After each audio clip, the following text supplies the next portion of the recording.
Throughout history, wigs were status symbols, hence the term bigwig. One early wig-making technique was to use goat skin to simulate a scalp and then hook hair into it with an embroidery needle. Today, animal skin is no longer used, but some bigwigs still wear hairpieces. These days, your crowning glory could be synthetic, but it can look so real, it'll turn heads. To make a custom wig, a wig master measures the client's head from all angles because heads come in many shapes and sizes. He wraps her head in cellophane, twisting it just under the earlobes. Next, he sticks filament tape all over the cellophane wrap. He layers it 4 times to make a cast. He lifts the tape and cellophane cast from her head and places it on a wig block, a head shape made of canvas or wood. Using a grease pencil, he traces around the cast, making a pattern of the client's hairline on the wig block. The wig master then cuts pieces of plain blue paper. He pins it on the wig block within the pattern lines. The paper will prevent light from reflecting into his eyes as he works.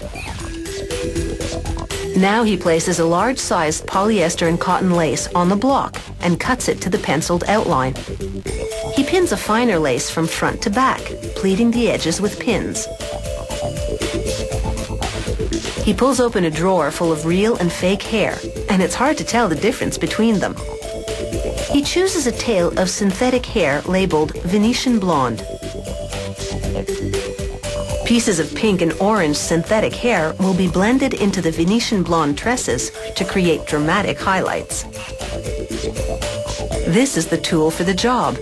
It's a giant comb with rows of sharp steel teeth. It's called a hackle. The wig master places the Venetian blonde synthetic hair between the teeth of the hackle and sets the bright pink and orange locks on top.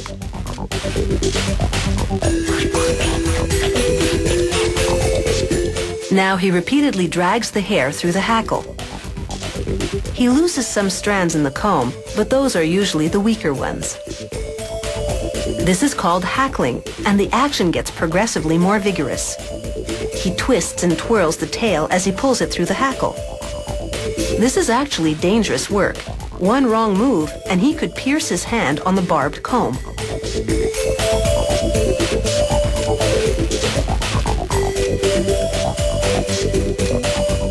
Once the hair is blended, he cuts it in 2. Then he presses the hair into little metal pins on a leather holding card. The pins on a top card interlock with the bottom one.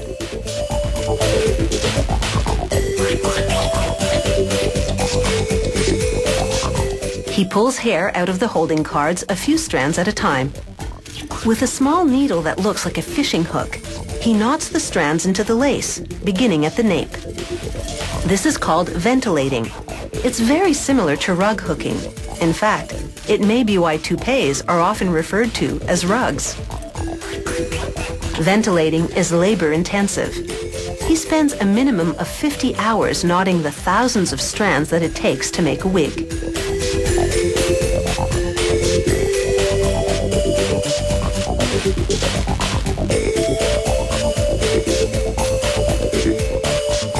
Partway into the job, he combs out any tangles and flounces the hair to make sure it moves naturally. Wigs for film and TV are usually made by hand rather than machine because the result is more authentic looking. Because the camera tells all, the wigs need to look as real as possible.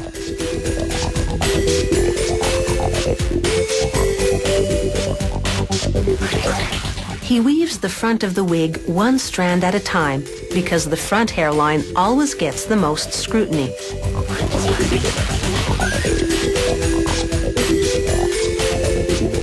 Now it's time for the fitting and the transformation. The wig needs a little styling, and he trims the ends. He cuts away the extra lace, and voila! She's ready to let her synthetic hair down and get into her new role.